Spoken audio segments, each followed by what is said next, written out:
But that's the best win-win, right? If you're coming in and you're saying, I want the best for the employee, and production's kind of on the side burner, we see the issues later. Yes. If production is all you focus on and you're not worried about that person's like well-being or personal growth, then you're gonna have a lot of turnover. And so it's like finding that happy marriage between the two is really challenging. Hey guys, I'm here with my great friend Amanda Ericson, who's going to be sharing her personal journey of being a single mom, overcoming tons of obstacles to starting a business and growing a successful business. You've got to check this out. Amanda Ericson. Hey. Welcome to the show. Thank you. We've been trying to set this up for a long time. I feel like that. But also I feel that you and I have known each other for so long that I also am privy to some of the things that you're doing at the early stages. So I might have just been wanting to be invited for a long time. I invited you right away, I think. Yeah, you had a lot of people in front. But then you told me, you're like, your first ones always suck. So give it a year. And now we're in season 2. That is pretty sure not at all. I think that's not what you said. No. We were talking right before we started. Yeah. We were going back, like we originally met because a friend of mine in high school, was he dating your sister? Or did they just go to a dance or something? I think they just went to like the dance, like the prom. Dance. They went to the dance. Yep. And then that's how we met. Yeah. So we went to high school together. Yeah. And they kind of connected there and then didn't connect again and meet up till like college. Really? And well, I would have already been out of high school when my sister Brianna was in high school. You were a year ahead. I was a year ahead. Mm-hmm. So we probably met peripheral. So we might have met before that because I do feel like we had some mutual friends. We did. Say that. Yeah. Yeah. Yeah. And then I remember like vividly. Well, actually, 2. We'll talk about the business one first. Is we were sitting in the Flatirons Mall after my first year of college painters. That's right. And I was like, "Hey, what are you gonna do next summer?" I did this cool internship, learn about business, and then started talking about that. And then you jumped in with college painters. I did. Yeah, and then we hung out like in the college painting realm. We did for 4 years. Yeah. Yeah. But that. So we're going to hit on that for a minute because that was where we probably really developed that relationship was at the college painting company. Right. And, I remember that because you came in, I was working at Nordstrom in like the coffee bar. Yes. Yeah. So on my like lunch break, we went and talked about it and you told me what you were doing, which was amazing. I had no doubt that you were going to be great in whatever you did just because you were so driven, you know? Yeah. Me, I was a junior at the time, just started my junior year in college. Yeah. I was a philosophy major. So lots of jobs for philosophers out there. So many. You can philosophize. Yeah. So many jobs. Well, the idea was I was going to go to law school. Like that was the plan. You were? Yes. I was. Yeah. Yep. That's what I was going to do. But I knew even then as I was getting ready to be in my junior year that I was going to graduate without debt. And I knew that was pretty rare even then when college like admissions was even less than it is today. Mm-hmm. But I knew that was a big deal. And when I looked at what law school would have cost, it would have been a lot more. And I was ready to philosophy, right? Yeah. A little bit. But that's one of the paths that you use because you study argumentation, logic, things like that. So you told me about the internship and it sounded awful. It sounded like the hardest thing ever. And in my mind, I was thinking, well, I'm going to graduate as a philosophy major. I probably need something pretty good on my resume. And they promised to pay me like $2,500 or whatever, as long as I did whatever they told me to. Right. Even if you like crash, burn, and fail, as long as you worked, they paid you. Because they were that VC company, right? Like the venture capital. So I was like, all right. So I did that and ended up doing okay. But I think because you and I were talking about it and my need for why I wanted to go into it, you didn't bring me on your team. Do you remember that? You gave me to someone else who needed help and support. Because you worked with Justin. No. Whose team were you on? Allison's. Allison. Yeah. Do you remember that's crazy. that? I do remember that. Yeah. Yes. Because that would have been my 3rd year in. Yes. Yeah. And so it was okay. Like it worked out. And honestly, like. It was because I was going to Spain. Because I met you in the fall. And then I went to Spain in spring. Okay. So I wasn't managing anybody. I recruited a bunch of people and then I gave them all away. Like, take these people. That's right. But it was it taught me a lot about myself. And so I really owe you a lot of thanks, even though, I mean, it was hard. It wasn't not, I mean, it was hard. It was as hard as I thought it would be, but I just needed the $2,500. And so I was like, okay, I'll do whatever you tell me to do. And talk about living in your comfort zone. I was not. No, it was uncomfortable all the time. Anybody was. And they push you. And I think just their model was attrition. They'd hire 100, train 80. That was it. You'd see like 60 by next weekend, and everybody's just dropping off. And if you just made it through that and did what they said, you did all right.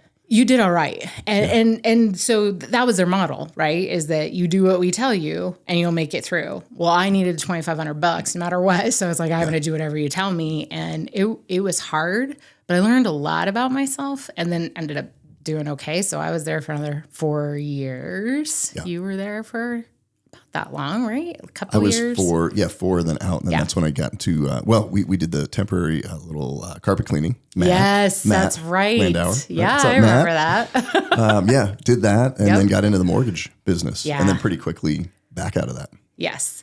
But you and Matt, let's talk about that, right? Every single Matt that I knew at that time, I would call like the top 1% of Matts. Because every single one of you had this like entrepreneurial, I am going to make it happen. Whatever I'm going to do, I'm going to work to make it happen. Yeah. And you have.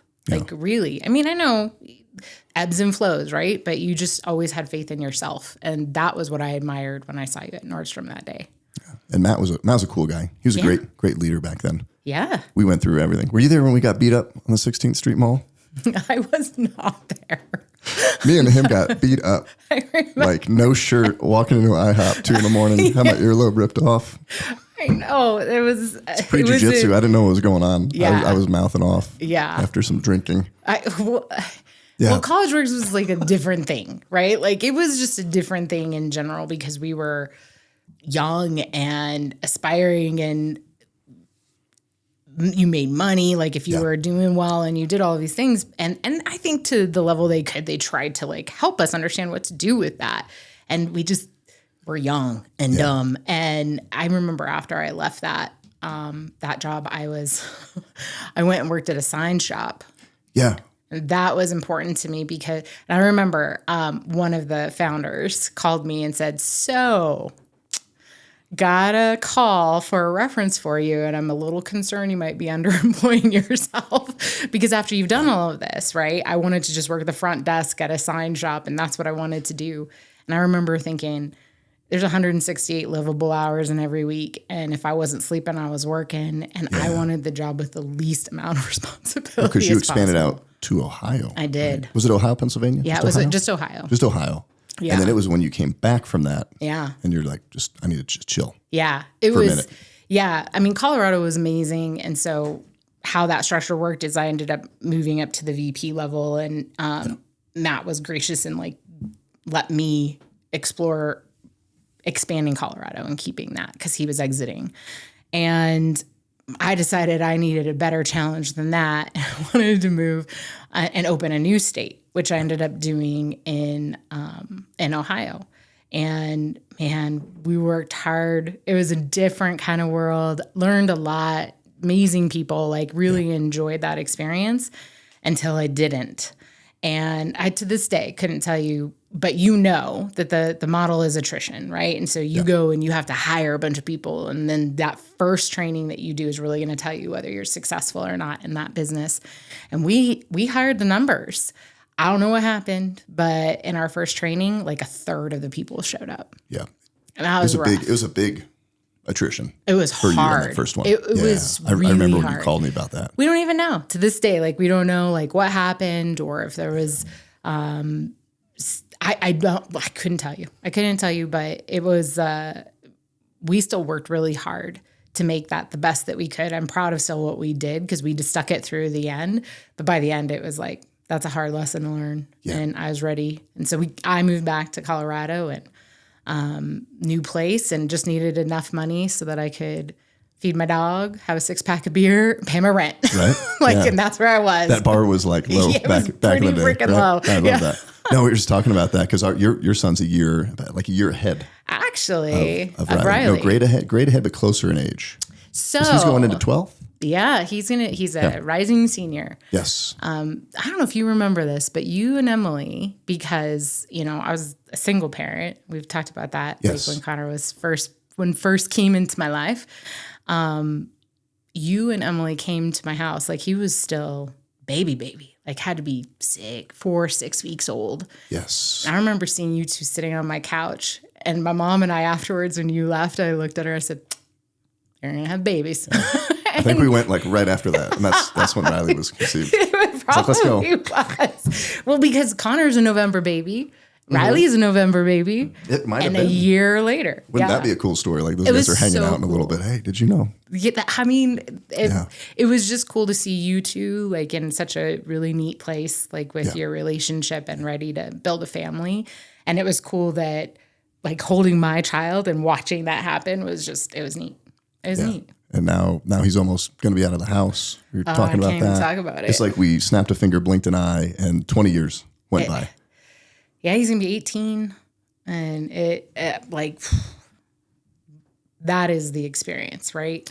Like, yeah. And you're sitting here today, raised an amazing young man. He's getting ready to Connor all day long. venture into life, right? As a single mom, which I want to dive into that because I'm sure there's people listening. And you went from this crazy off the wall internship teaches you about business to you could say Ohio was a big learning lesson. Come back and you're like, do I want to work at a front desk at a sign shop? And then you got into staffing, and then you're now, you serve our company. You keep me out of not jail, but you keep me out of court when it comes to like business and HR, right? So partner. You are a partner with Jeannie. What's up, Jeannie? HRX, right? Yes. So it is an outsourced, full service to whatever a company needs, right? Where they don't need a full HR person. Yeah. And they can bring you in certain different like chunks of times, like a fractional type of model, and anything they need from like handbooks and paperwork to, the big stuff. Yeah. That comes up. So like how do you get from, Nordstrom to College Works to Sign Shop, single mom to like super successful? Yeah. Business is blowing up like in a good way. It is. Yeah. It is. Let's talk about that. We're doing well. So yeah, after the College Works experience and like kind of working through that, I learned a lot in that experience, and then I needed a minute, like a hot minute, just to like reflect, figure out where I was.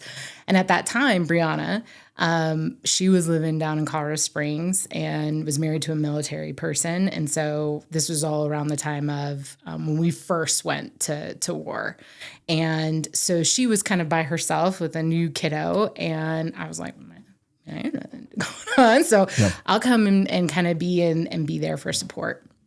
And then, what? Auntie Amanda. That's right. Yeah. That's right. To my niece, Amanda. Okay. Yeah. So, it's amazing. She's amazing human. And it was a really good experience to be there.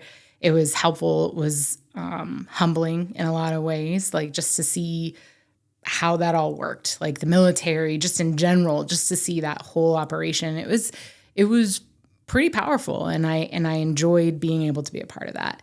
And so then, lo and behold, I found someone of interest and enjoyed their company. And then Here we are. And turns out I was going to have a baby as well. And really loved that human. Like at that time in my life, we were very early on in kind of our stages of relationship. And he ended up having an opportunity to go somewhere else for work. So Connor was certainly a surprise to us. Yeah. And in that situation, I had a choice. He had a choice, and he chose that he didn't want to be a part of that experience, which is from the beginning. From the beginning. Yeah. Yeah. Okay. Like early on, we kind of went through that, talking about it, discussing like where we were in our lives and like what that meant. And so it was hard. It was hard to like think about how am I going to do this, where I'm going to be. And the importance of having a village is incredibly powerful. And so for me, my sister and her husband, who had then come back from being deployed, were going to move to Texas. And that for me was not the right move. So I was kind of alone in Colorado Springs. And so I decided to move back up to Loveland. And it's to say, let's put it this way. I was 25. I'd run, like I had a span of control of like approximately 1,200 people, if you include painters and everything else at that college painting level. And, you know, $1 million, like all of this level of experience. And I come back to Loveland, Colorado. I'm 3 months away from giving birth to a kiddo and living in my mom's basement because she's amazing and was good with that. Yeah. And like trying to do all these things and get a job. Is the paints or roof on your home or business starting to look a little shabby? If so, reach out to one of our sponsors, M&D Painting and Roofing. M&D Painting and Roofing is a full-service residential and commercial painting and roofing contractor in Northern Colorado. And full disclosure, I'm the M in M&D. Check them out at mdepainting.com. Are you a small business trying to navigate all of the landscape of digital marketing and don't know where to go? Reach out to one of our sponsors, Imprint Digital. They are the go-to source for all things digital marketing. They are the producers of this podcast, and they run all of the marketing for all of my companies. Check them out at imprint-digital.com. And to be obviously ready to have a baby, there's not a lot of job opportunities out there. At least there wasn't at that time for me. So having that level of experience, it was really disheartening. And you just feel like, how am I going to move this forward? I was really lucky because, again, having that village is important. And I was really lucky because one of my first jobs when I was in Loveland was at Showtime Video.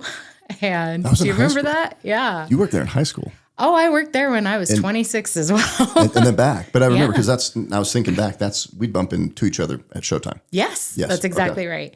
And I will say that was an amazing experience because they didn't care. And I thought, you know, I'm going to have this kiddo. We're going to go through this. Like, it's going to be fine. And then 3 months later, I'm going to be out. I'm going to be looking for a job and be like figuring it out and doing what I needed to, or 6 weeks, whatever that would be. Showtime was amazing because, I mean, I was living in my mom's basement, but I still had bills to pay. And I was, you know, I'm going to take care of me and my people and my family and do what I needed to do. It was the first time that I've ever experienced like needing assistance. And so like looking at WIC program and some of those things.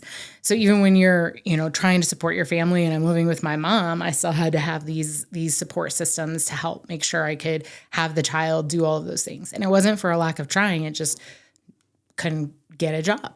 Yeah. So it opened my mind and my eyes to how those programs work and how they're like really designed to try to work. Like I was the right person. It was a temporary need for a period of time. And I still had to go back to work. So 2 weeks after I had the kiddo,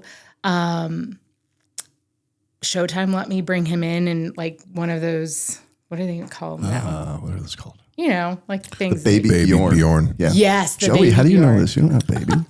No, but you guys talking? I got a niece. Okay. There you go. Yeah. But Joey they would let me right bring that. Yep. And then the owner of Showtime would be in the back office and he would hold Connor and help feed him and stuff. And I would have to use the bathroom to like nurse the kid, which now is not lawful anymore. But back then it was how I had to do it. And I was able to wait 5 months before I had to actually find a job because they let me bring him and were so flexible with me, which just speaks to small town kind of like single owned properties. Like it was just, and they become part of your village. Yeah. Too. Yeah, which is really cool. Exactly. Yeah. Business can do that. Totally. Absolutely. Yeah. So, you know, making $9 an hour, slinging videos, but was able to have my kid. And that was kind of a special time for us as we were growing together.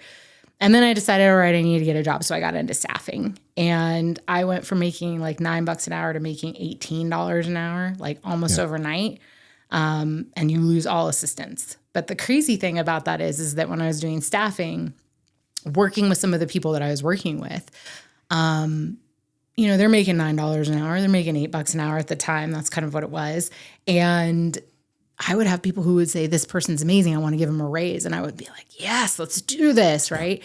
But it would be $1. Like they weren't in my same situation, like 9 to 18. Right.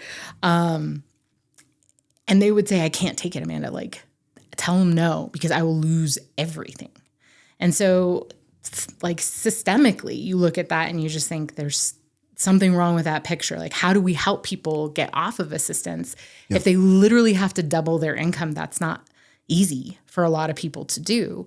And so I was able to come off assistance after like 6 months, right? But not everybody has that experience. So it was just But why did you have it and they don't?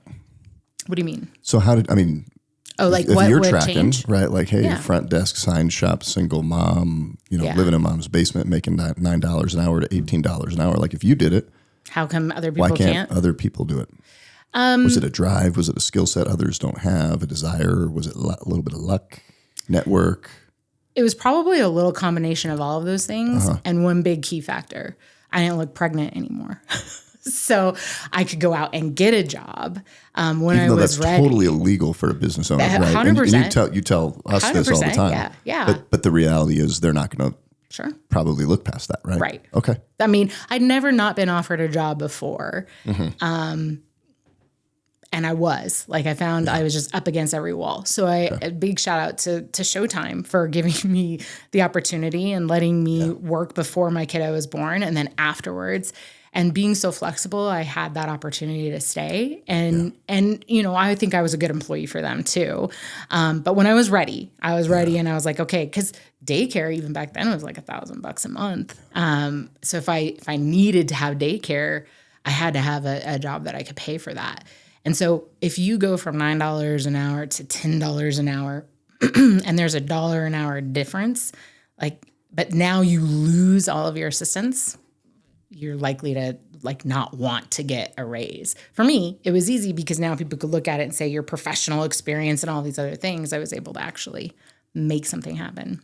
Do you think that assistance, I mean, if it's designed to, so it kind of keeps people stuck on it, right? And 100%. not wanting anymore? My opinion, yes. Right? Like it's hard. It's just that hard piece of like, what do you do? And that's why it's great that there are advocacy programs and things out there. And, I was just encouraged, like, obviously for that part of my life, there was a different focus. But for this part of my life, in HR, we do a lot of work to advocate for businesses, for different things that are happening, and knowing who your legislators are, who your commissioners are, having that conversation because they are your neighbors. Like, it's not like the federal side. It is like people in the representative areas are probably like, you'll see them at King Soopers. You'll see them like that. So knowing who they are and then sharing your stories with them, that's what helps impact them. If I were to be elected, which I wouldn't be, but if I were to be, but if I were to be elected, if I was on any type of employment law or things like that, that would be my wheelhouse. I would understand it. But if you were to ask me to understand things about, let's say, infrastructure, building roads, I don't know shit about that, right? So like when I'm looking at it and trying to figure it out, that's your same problem with the legislature. The legislators, they don't know either what they don't know. So they have to have that information and stories. So I think we can make it work better, but we have to like talk to people and make them aware of it. So you mentioned like one of the big things is, hey, I went from 9 to 18 because I'm not pregnant anymore. But if you've got single parent, single mom, somebody here, minimum wage, maybe on assistance, looking to get off that help, and they need to double their wage. Like, what are some tangible things they can do?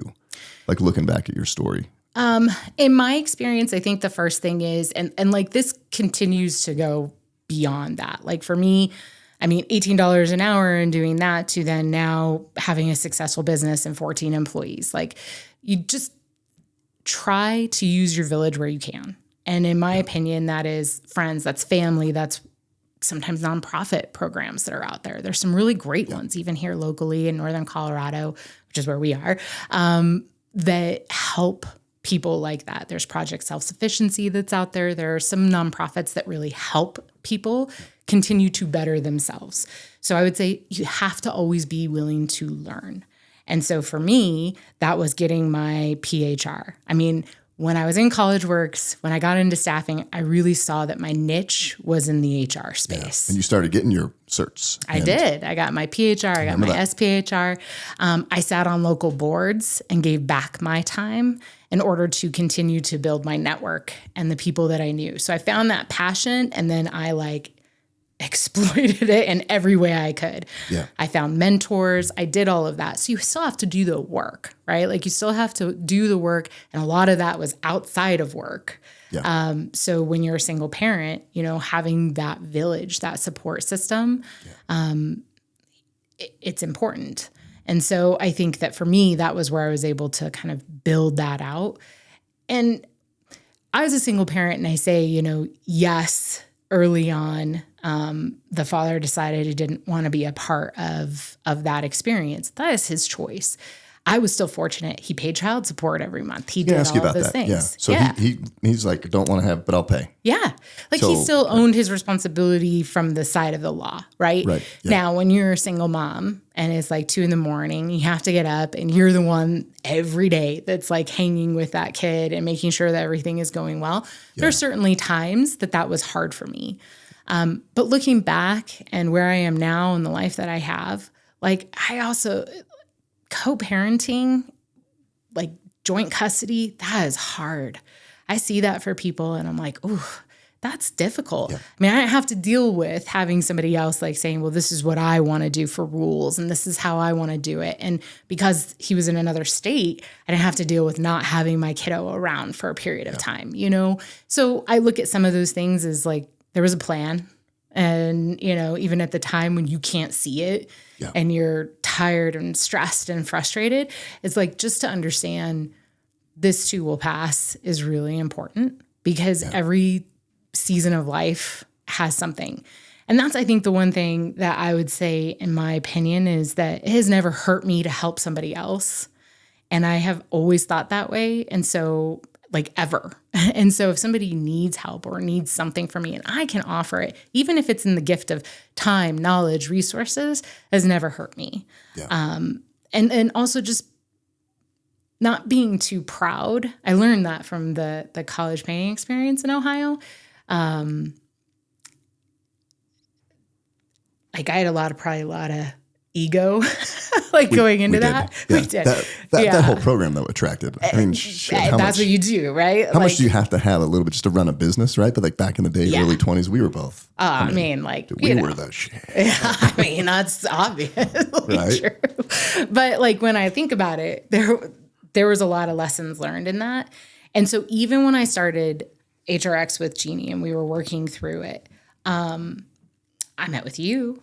I met with other people. I met with people who said, that will never work. You can't do that. Have you thought of this?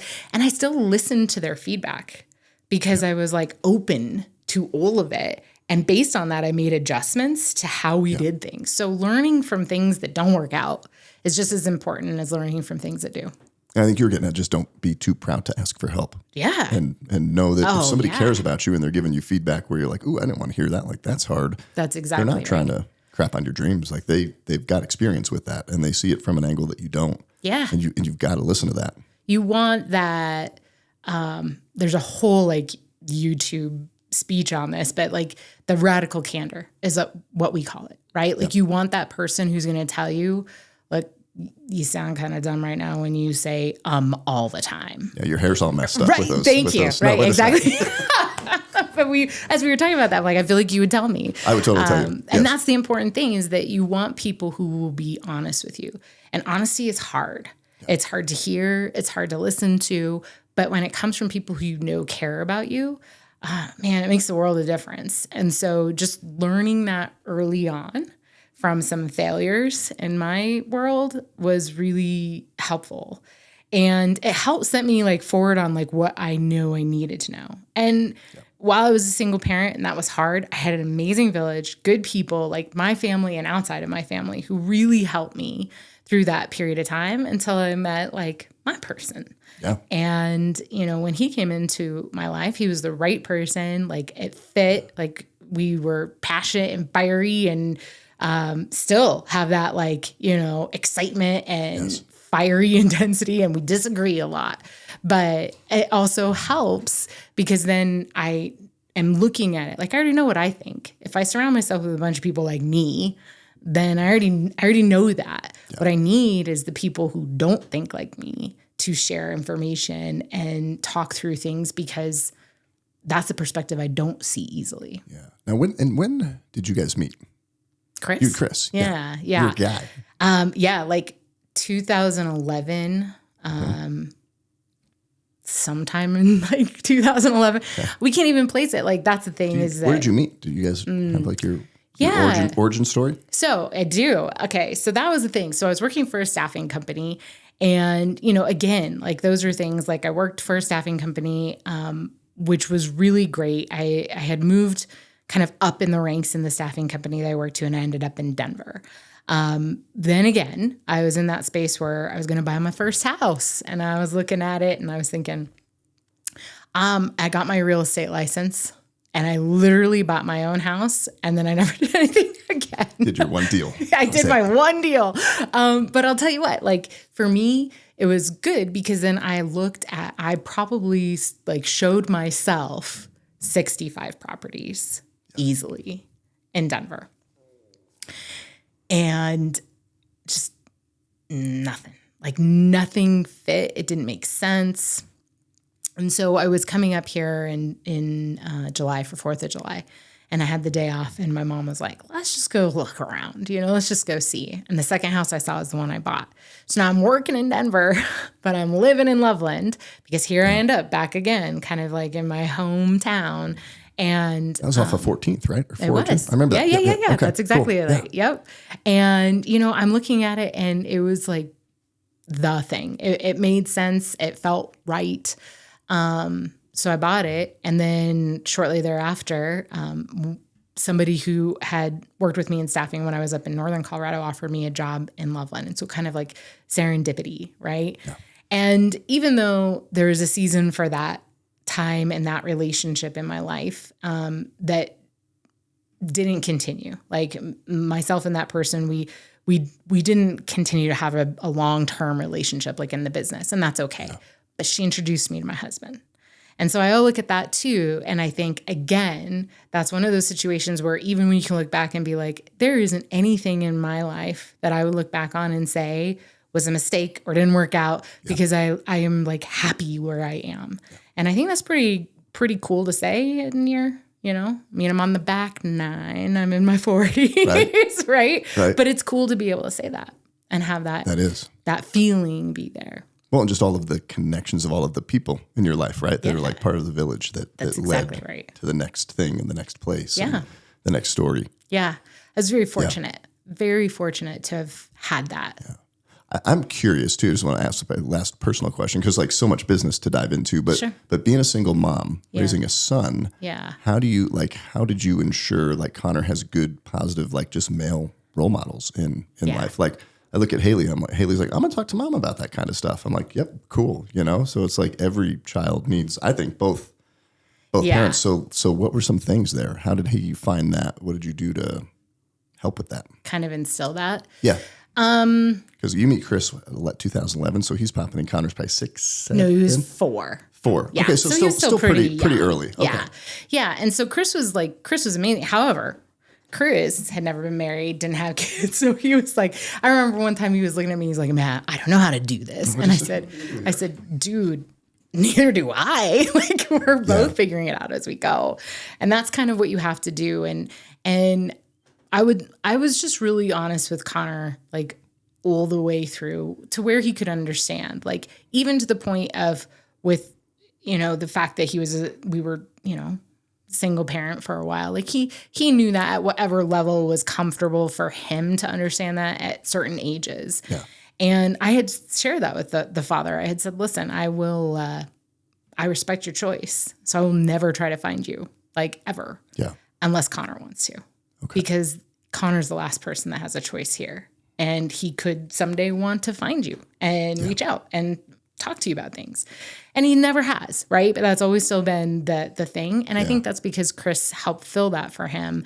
And we've just always been really open and talking about different things, talking through questions. And Connor and I have a really, really close relationship. And I think that has helped. But where I couldn't point him in the direction of things, we had that village. And that's where I would be able to say, hey, you need to go talk to this person or you need to talk to this person.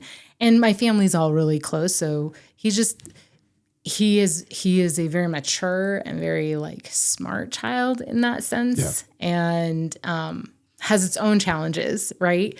But he's more like a roommate than a kid at this point. Like he just like super grown up and responsible. I just saw him at the HRX event, right? Yeah. It was a little bit ago. Yeah. But yeah. Growing up. No, and I love how straight up, just honest you were. You're like, I'm just going to tell him, I'm not going to sugarcoat anything, and age appropriate, obviously, but just here's what it is. Yeah. And we were willing to explore things for him that he wanted to do. And whether that was something I was comfortable in or knew anything about, like I wanted him to have the exposure and experience in a lot of different areas of his life, just so that he could be more well-rounded and knew that there were things that I couldn't naturally fill the gap for. Yeah, really cool. Well, Chris is a great man. He's a really good man. I know. I know he's going to watch this one. I don't know if he's watched any other ones. Oh, he has. But he's watching this one for sure. He has. He is. He's a. Yeah.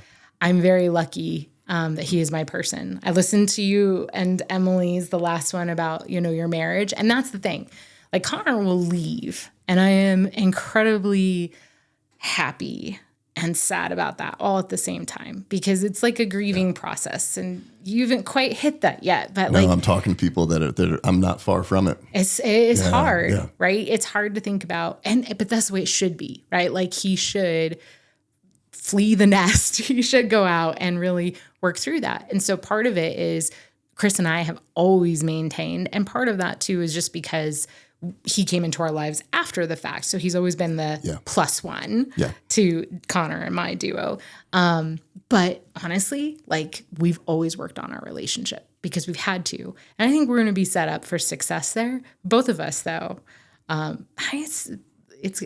We just know it's not going to be easy, but it is going to be amazing at the same time. Like what Connor will do, I'm just so excited for him. Well, it's so important to take that time as a couple. Emily and I talk about that. So, we've both got friends. Kids leave the house. Yeah. Husband looks at the wife. Wife looks at the husband like, who are you? Yeah. What are we doing? I don't like this. Yeah. And like, it's over. Yeah. Right? And they just have no idea what to do. It's just like roommates living together. Yeah. Yeah. So take that time.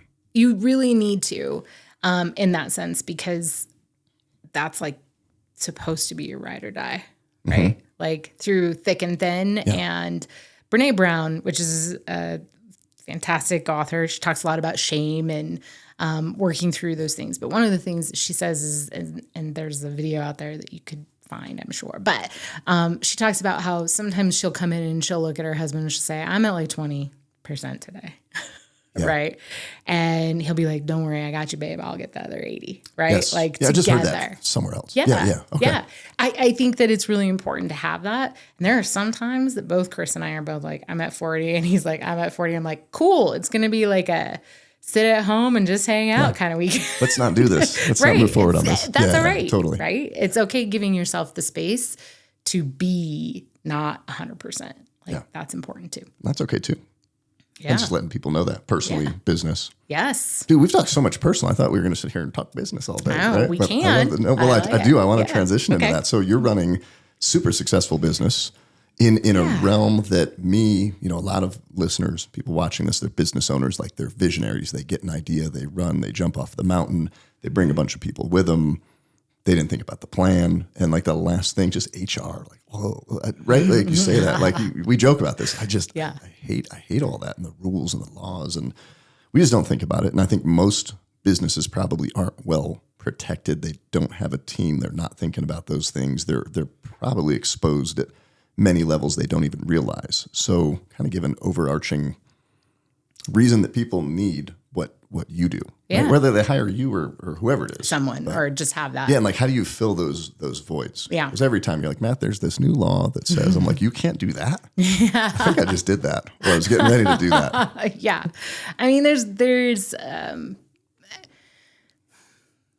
is like, so in HR, we look at it as really, we mitigate risk while helping to drive culture.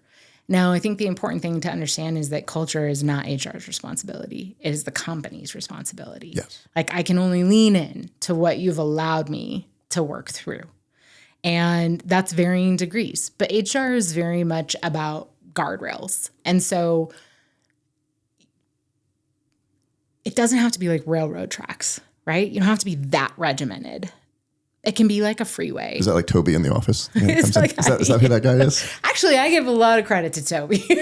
Like, I think he's trying. You're my Toby. Yeah, that's right. But I think that like that's it's this weird place where you're trying to figure out who we want to be and who we want to lean into as an organization. And yet you still have to understand that right, wrong, or indifferent, our businesses is where people continue to grow up. If you've got junk in your life or business that you need removed, reach out to one of our sponsors, Hulk Addicts. They are a full-service junk removal company, and they'll be able to take care of you at your home or your business to get rid of whatever you don't want. Check them out at hulkaddictsjunk.com. If you're a Christian small business owner, you have to check out one of our sponsors, the Foundry Advisory. They are a Christian peer advisory community here in Northern Colorado and the Front Range that is designed to give you encouragement, support, and insight to grow your business with other like-minded Christian business owners. Not only are they a sponsor and a partner of this podcast, but I'm also a member of their community. Check them out at thefoundryadvisory.com. As a small business owner, one of the things we will always need to address is a space to run our business. If you're looking to do a small tenant finish, maybe even build a building from the ground up, you've got to reach out to one of our sponsors, Mendel Construction.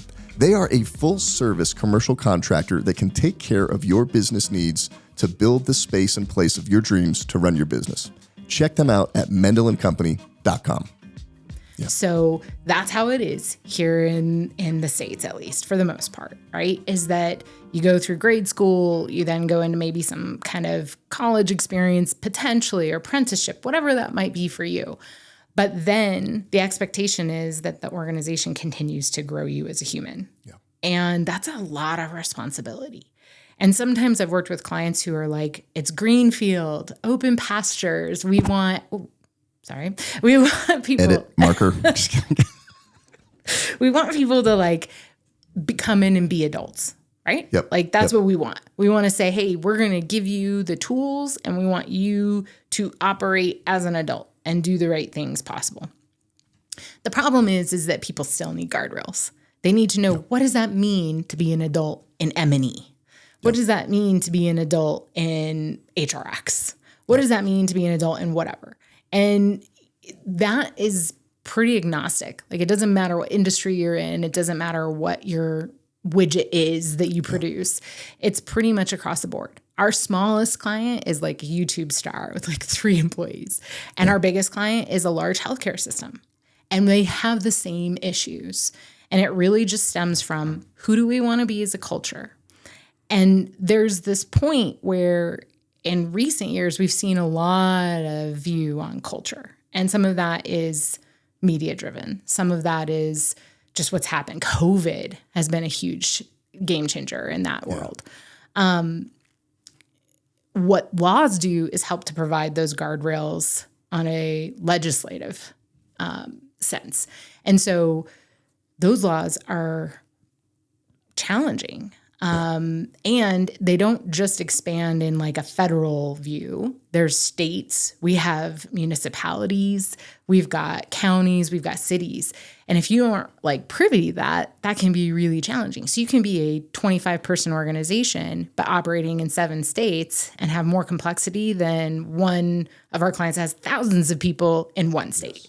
Yeah. It just depends on what you need. And then to be able to then drive forward what kind of culture you want to cultivate is equally important. And it's okay from that standpoint to say, I need someone to come in and still be productive, and I want the best for them as well.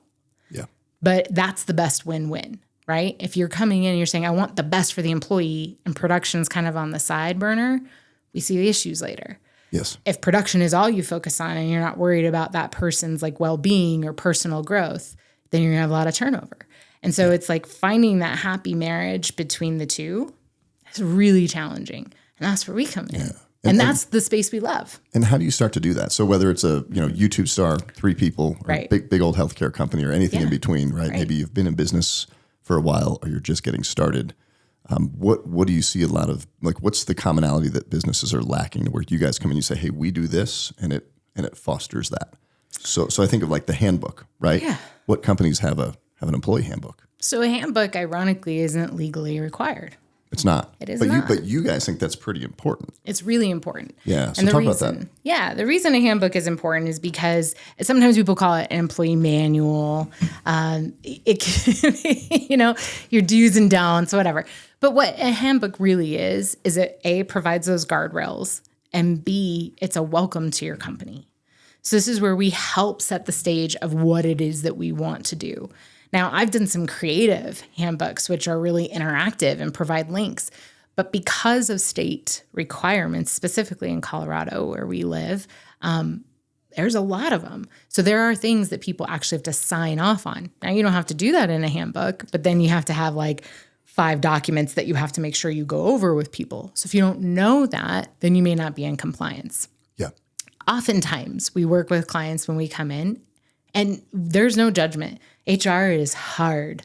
It is not easy. It requires a lot of resources, time, knowledge, and generally the person that's doing HR in your organization, either it's not their first thing or... They just get stuck with it Yes, sometimes, right? right? Yeah, many times. Or they're the only person doing it. And so if you're the only person doing it and you have no training, you have no resources, you have nothing else, then it's left up to you to make sure that you're managing all of these areas. Plus, you're also handling probably payroll, time card tracking, and a bunch of other things. That's just really hard for an organization to do well. And so that's where we come in and we can help be that like extension of their team. Yeah. If something impactful happened to you, you might call me because we're friends. Sometimes right? I do. Sometimes you do, right? Right. It's usually like 6 in the morning. Right. I'm all fired up. Amanda. But if something happened to Kevin, he would probably call you. He wouldn't call Amanda at HRX. Yeah. So what we do is we just understand that nature of that relationship. Yeah. The impact is always going to be that person is going to go to somebody that they trust. Yes. And cares for them, which I know you do. Yeah. And then immediately that person can call Amanda and be like, I don't even know what to do with this. Like, how do I start? Where do I? And always that when I see people not in compliance, I don't see them in compliance intentionally. Really, very, very rarely. Yeah. They just don't know what they don't know. And so when they come in and they have their best intentions, I want to do this, I want to do this, I want to do this, what we're going to start with is help me understand why you want to do that. Yeah. Because I want to give you what you want. And most HR does. They're not really the no people. They want to give you what you want, but they also need to mitigate risk for the organization. Yeah. So if I understand what you're trying to do, we can find another way to do that, navigating the laws and the complexities that may exist. Well, what's really cool that you guys do, right? Any company, any size, is you do like a free audit. We right? do. And who's 100%? No one's 100% compliant ever. Well, so first I'll back up. Like we have a small audit that we do for free, but I will say when we actually engage with someone. Look, I'm trying to give away free services. Yes, look exactly. I'm like, I'm going to just like make sure I clarify, roll that on back. But I'll say for us, it's it's about 3 hours. It is probably the least fun meeting anybody would ever have. But the things we learn in that 3 hours, but the things that we learn, we can build a roadmap and say, hey, I know you reached out because you want this. We probably need to look at this, right? Because that's, if you were to ask me about roofing or realtor, right? You're our realtor, right? Yeah. If I were to look at that, I mean, I could look at, websites and try to figure it out and whatnot. But I'm gonna go to you because that's the lane you swim in. Yes. And this is the lane we swim in, right? We know it well, we work it, we really try to figure it out and help navigate that for our clients. We want to give you what you want, but we need to make sure you do it within the law. Well, you've done a really good job with us of when you did that Thank audit. you. I think we started with the small one, did the bigger one, and you're like, there's a lot of boxes that we need to check, but like this is the big one, right? Yeah. So this is the big one. Here's the time frame. Get it checked. And then that helps drive the culture too, right? And it could be anything from handbook to like employee reviews. And I think what we've run into, and I've learned a lot over the years, is you have an issue with a team member, address it, document it, So like put it in their file. Again, like I hate the word employee, I hate an employee file, but you've got to have record of that journey, those communications, and. Because if you just get pissed one day, right, which I've done, like I'm firing this guy, right? Well, did you document it? Yeah. Well, no, but 7 times. Well, so you got pissed about it 7 times, didn't do anything, didn't document it. You're kind of exposed here. Yeah. maybe for unemployment or whatever that is. That's exactly right. And you're saying that from like the leadership perspective, right? And mitigating that risk. Yeah. Let's look at it from the employee side, right? So if we're talking about radical candor, let's come back full circle. Here we go. Like when you're talking about radical candor, like when I'm looking at it from the employee side, I'm also looking at it and being like, this is someone that you developed, that you cared for, that you worked through things with, right?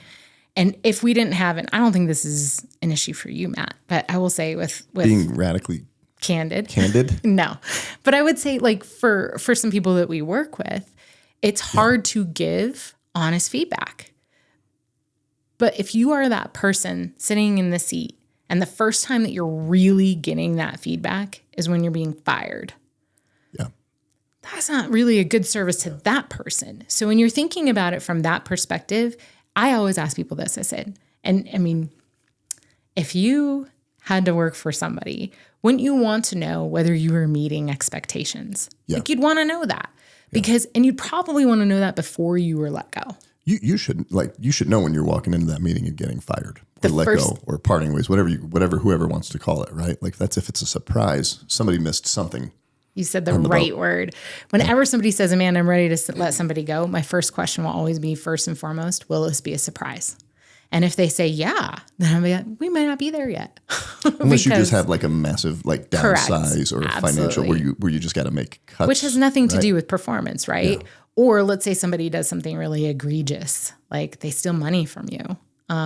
There's like a sexual harassment thing, like something Steal a like paint that. sprayer and pawn it. I mean, yeah. You do things like that.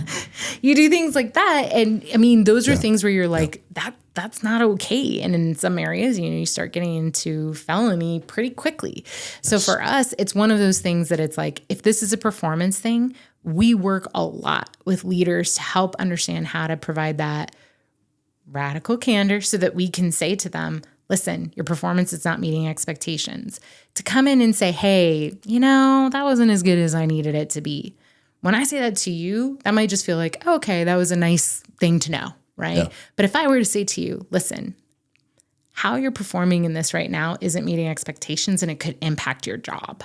Like I need you to know that. Yeah. All of a sudden it changes and people start to think about, what do you mean? And I've seen people go from being some of the worst performers to some of the best performers because usually there's a miscommunication somewhere. Yeah. Not always. Yeah. But that's why it's really important. And so that's probably what we help most leaders with, to be honest, is like helping them grow into being able to be that honest and direct with people. It's not a bad thing. Like, we don't have to care about the person and then, sidestep the hard conversations. Yeah. If we care about the person, we're going to have those conversations because we want them to be successful. Love that. And you guys serve companies all over the country. We do. Actually, we're international. You have an international? We do. What? I know, crazy, right? We've helped, we have some clients in Canada. Okay. And then we also have some clients that we serve in Puerto Rico. That's really cool. I didn't know that. Yeah. I didn't know that. Yeah. Super cool. So talk about, like before we wrap up, just some of the business, the challenges and struggles and fun moments. And you've got a partnership. Yeah. You guys take cruises to do business planning, which I just love. Every time I call you, you're on a cruise, right? we used to, but yeah. But talk about that journey a little bit because, I think Jeannie was, you guys were both kind of doing other things. Just the way it all came together was a really cool story. Yeah. So kind of take us through that journey and some of the big lessons that you've learned together. Well, I can't say enough about my business partner, Jeannie. I mean, I will tell you, she is like family for sure. Yes. She is, in my village and like that inner circle of the village. And she has been for a long time. So when I was early on, like I was sharing and trying to learn, when you're in a department of one and you have zero budget for training, and you don't know what you're doing, it mattered to me that I was doing well.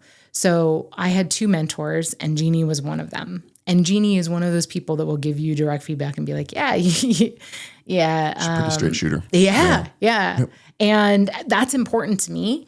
And again, that's part of caring for someone. You're going to be honest with them, right? And sometimes that's hard to hear.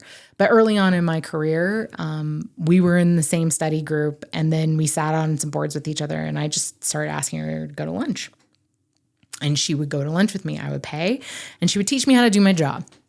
And that is how I learned HR, because that's how you had to do it. Like, I still got my certifications. I still did all of those things. But really, Jeannie is the one that taught me how to do my job.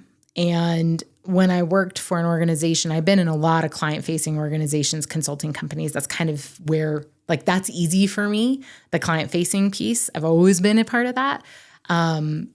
Jeannie had always been like a solid practitioner, just kind of in one area. And this is all she's ever done. A lot of us fall into HR, and she's amazing. So she and I were talking, and I realized when I was in that client-facing organization that I was looking around, I was like, I am not the only one that feels like they don't know what the hell they're doing in this job.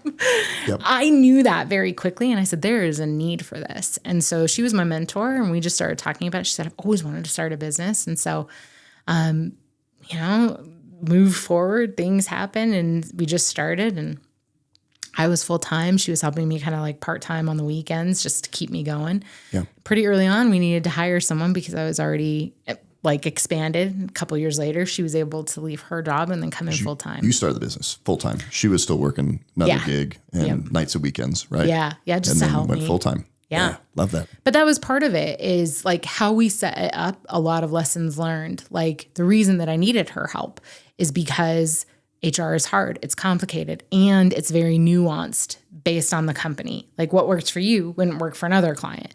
So having to understand that culture, that need, that drive is really important. And so for us, I needed, plus you have the human element, which just means that we're imperfect anyway. To expect perfection is really hard to do.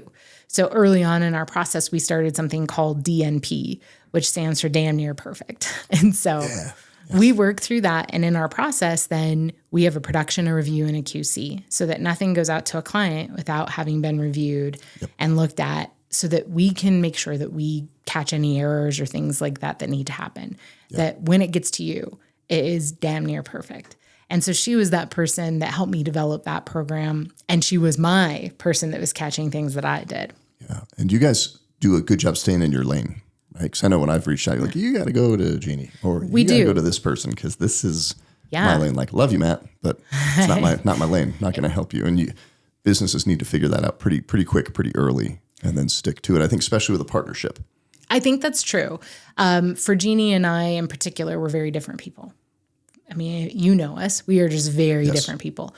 But we love that about our partnership. Yeah. And so if it doesn't pass the sniff test for one of us, we don't do it. Even if it's a hard thing for the other person, we just respect each other enough to know. And I think that's also helped us like be successful. She'd had experience running a business in her prior life as well. So both of us coming in with that experience, some of the baggage that carries, and then learning from it, trusting our partners and people who have helped us, and then just recognizing that we still have room to grow. We have a very test and learn approach. Like, we just keep iterating until we know, okay, this feels right. This feels right. And then trying to work through that with our team. And where do you want to take it? Like, what's the ultimate vision? That's a really good question. Do you need another cruise to go figure that out? Maybe it's cruise time. Book it. Right? Or something else. I don't know. Like, I think that for the two of us, for me, I wanted to grow a business. I wanted to be in charge of my own destiny. That was important to me. Yeah. I didn't want somebody to tell me what I could and couldn't do. For her, it was advancing the profession. And she's actually retired from her last role. And so this is what retirement looks like for her, which is a lot of time, a lot of hours, but that's what she really wanted to do. I think for us, the idea is that we just want to grow something that feels really important and is helpful to people. And then we'll see. But I've got a lot of years left in what I want to do and want to continue to help. And running a business, it's not easy. It is like a lot of trial and tribulation and sleepless nights wondering if you're doing the right thing. And it is. Especially when you have people. Like, we have 14 people who depend on us for a livelihood. That matters. And so it's not for the faint of heart. At the same time, it is amazing. And I couldn't imagine doing something different. Love it. Well, we're an hour in. Do you know that? We've flew by. I feel like we do a whole nother show on just people and We'll have you guys come back. We'll have both of you come back. That would be exciting. I feel like margaritas. We usually do coffee, but you like margaritas. Please get another mic in here. Figure that out. Before we wrap up, it's just like anything else you wanted to share. Just anybody listening, right? You know who watches this and listens to this. I've had the pleasure of listening to some of yours, and like working through that has been really wonderful, and listening to even what people have said to me have impacted me in ways, or not said to me, but have said on your show. And I hope that something that maybe I said will help somebody else. That would be like the best pass it forward. Right. But honestly, I just want to say, I'm really proud of you. I've known you a long time. Yeah. And I'm sure you're going to have your next idea and something else is going to happen down the road. And Emily's probably like, oh no. Like, stop it, Amanda. Stop it. We just got through this idea.